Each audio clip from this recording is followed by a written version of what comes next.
concerne, à savoir les aspects techniques, tout s'est très bien passé. L'avion est arrivé à l'heure. Les inspections ont démontré que l'avion répond aux normes techniques édictées par l'OACI. Vous avez pu constater l'arrivée donc de ce premier vol, l'accueil qui a été fait par les autorités nationales. Et également, donc, à l'heure où nous parlons, presque l'ensemble des pèlerins ont débarqué. Et c'est le premier vol qui s'inscrit dans une série de 17 vols, dont 13 à Ouara et 4 à Bobo-Dioulasso.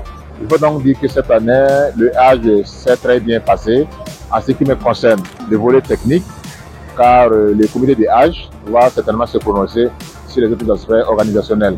Mais techniquement, nous pouvons donc dire que nous avons travaillé dans un climat de sérénité, dans un climat d'aisance, grâce effectivement au soutien, au concours fourni par l'État burkinabé, qui n'a ménagé aucun effort pour que cette année, l'édition du Hajj soit la mieux réussie donc de toutes les éditions au Burkina Faso. Bon, il reste 16 vols, car c'est un ensemble de 17 vols que nous avons pour cette année. Les 17 vols qui vont donc qui ont convoyé à l'aller les 8143 pèlerins burkinabés, plus ceux qui, ou du moins ceux qui sont allés avec les vols réguliers. Donc c'est le même nombre de vols qui va les convoyer pour le retour.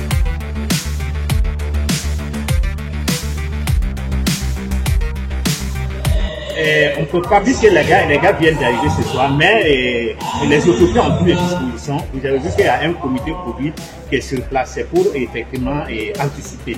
Mais bon, peut-être qu'à l'issue de ce vol, on pourra dire s'il y a des cas ou pas, mais c'est pour anticiper parce que comme ça se passe dans d'autres pays, les autorités ont voulu quand même mettre un comité Covid que vous avez dû voir dans la salle là, et en cas de cas. Mais pour l'instant, il n'y a pas de cas avérés comme ça.